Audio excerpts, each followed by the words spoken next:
Olá, graça e paz. Essa é a 101ª semana da nossa jornada de leitura bíblica.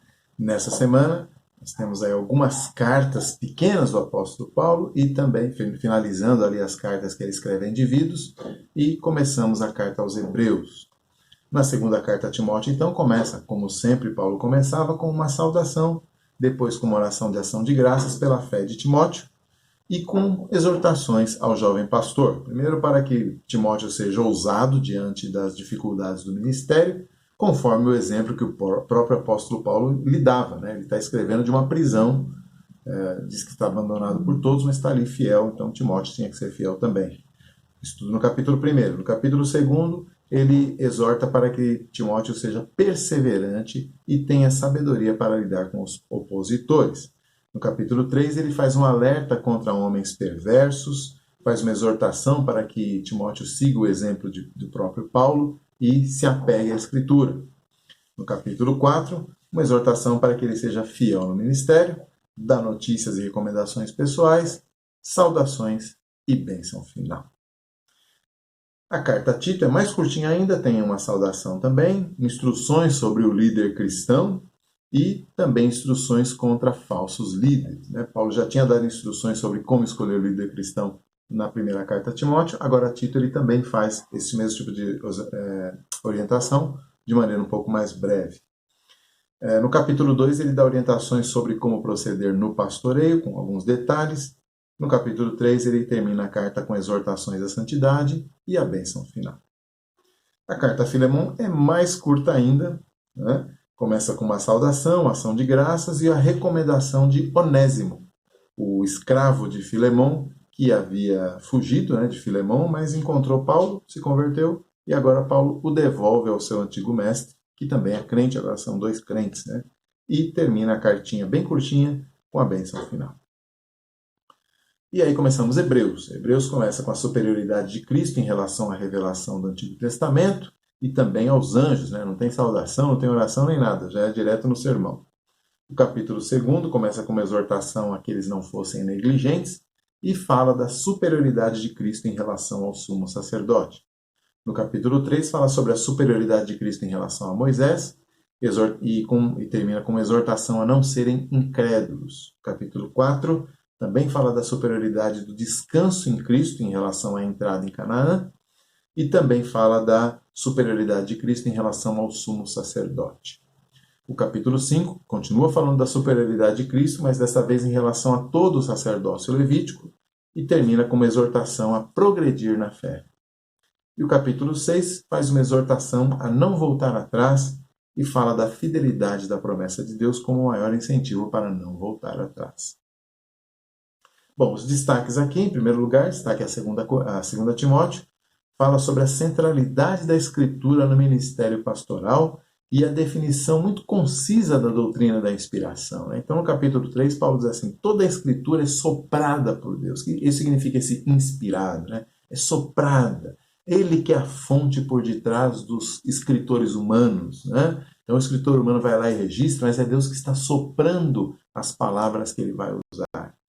E Deus é que é o poder por detrás da capacidade da Bíblia de transformar e de edificar os crentes. Né? Então a palavra de Deus tem poder para nos educar na justiça e nos transformar e nos edificar. Então desde a primeira carta, Paulo tem insistido, vimos na semana passada, né, que Timóteo seja fiel à Escritura, que pregue a Escritura. Por quê? Porque é a Escritura que tem esse poder. Não é Timóteo, nem é Paulo, mas é a Escritura falando o Espírito nela. Na carta a Tito, né, carta curtinha a Tito, o destaque é a preocupação de Paulo com o ministério pastoral nas igrejas. Né? Nós vemos ele se relacionando com as igrejas, com essas cartas, se relacionando com os pastores que ele deixa nessas igrejas, e inclusive instruindo, garantindo que esses pastores que ele deixou nessas igrejas saibam formar outras lideranças, outros pastores. Então, ele tem uma grande preocupação com o ministério pastoral das igrejas. Né? Então, no caso de Tito aqui, a carta começa já dizendo assim, eu te deixei Tito, eu te deixei em Creta para você organizar a igreja naquilo que é muito importante, constituir presbíteros, né? Ou seja, anciãos, líderes, pastores, que aqui ele também chama de bispos, né? Que são supervisores. Então, tanto em Timóteo quanto aqui em Tito, ele alterna esses dois nomes, intercala esses dois nomes, porque são apenas descrições diferentes do mesmo grupo, que é o quê? É o grupo de pastores locais que vai conduzir a igreja. E ele repete aqui as qualificações para o pastorado, e a gente vê realmente que o que importa é o caráter cristão e a capacidade bíblica. Se a ferramenta do pastor é a Bíblia, então ele tem que ter uma vida coerente com aquilo e tem que saber lidar com a Bíblia. Destaque em Filemão, cartinha mais curta ainda, né?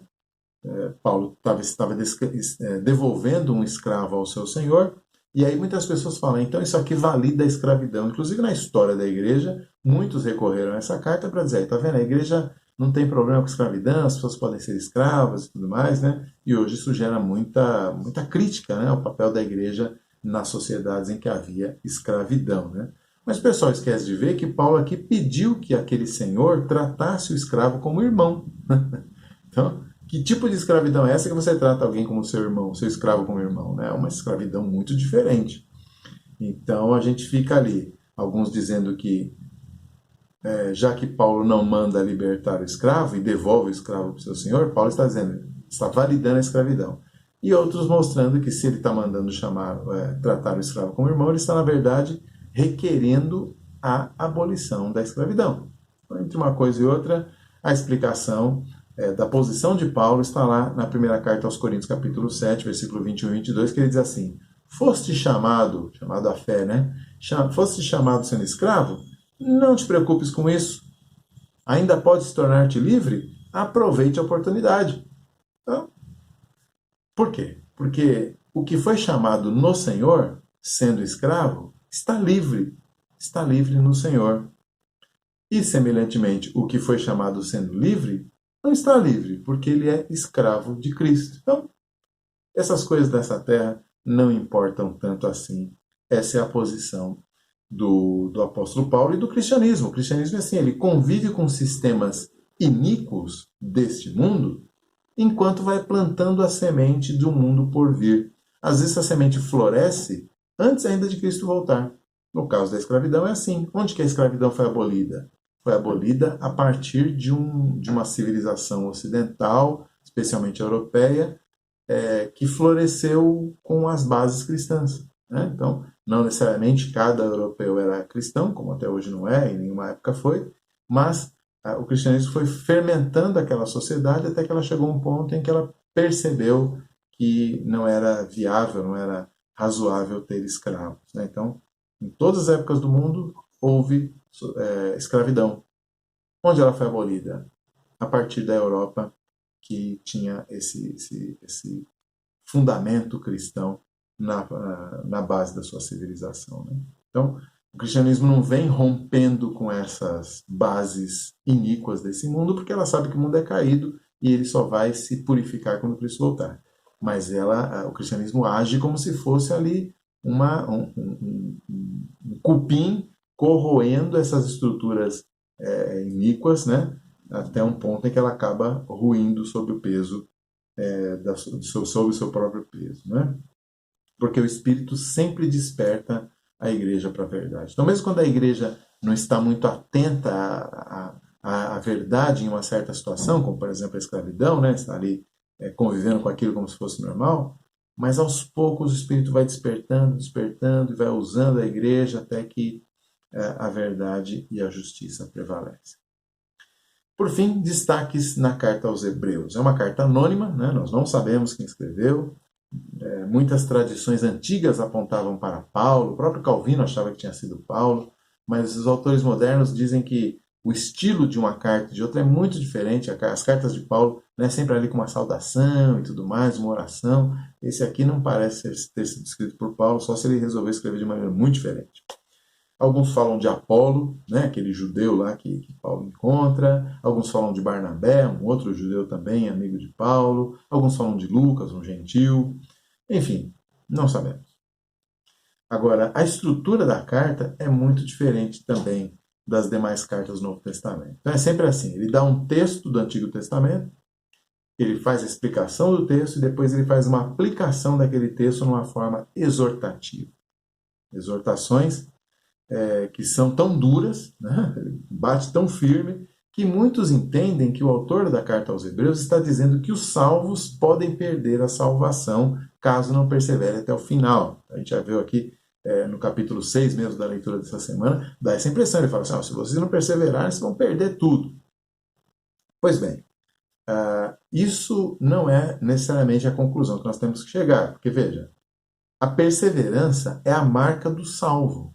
E, portanto, a ausência da perseverança, ou seja, aquele que não persevera, está demonstrando que nunca foi salvo. Não é que ele perdeu a salvação, é que ele demonstrou que não tinha sido salvo ainda. A fé salvífica ainda não tinha entrado no seu coração. E, por outro lado, quando a exortação bíblica é feita, ela é o meio pelo qual o Salvador, o Senhor, nos leva à perseverança. Ou seja, quando o autor chega lá e fala assim, você vai perder a salvação, você vai se perder e tal. É exatamente essa exortação que faz com que eu persevere e, portanto, eu não me perca. Então, o autor está interessado em impedir a apostasia daqueles irmãos e, conforme ele faz isso com essas exortações duras, ele acaba garantindo que eles não apostatem e, por fim, sejam salvos, né? A sua salvação se complete. Né? É assim que a gente deve entender essas exortações, né? E, na verdade, a gente sempre precisa, né, de uma bronca de vez em quando. Deus sempre está lá nos corrigindo, nos exortando, às vezes de maneira bem dura. Né? Essa é uma experiência cristã bastante comum. Acho que você também já passou por isso. E graças a Deus, porque Deus nos trata assim. Né? Ele não deixa a gente se desviar. Ele mantém a gente na rédea. Graças a Deus por isso. Boas leituras e até a próxima semana.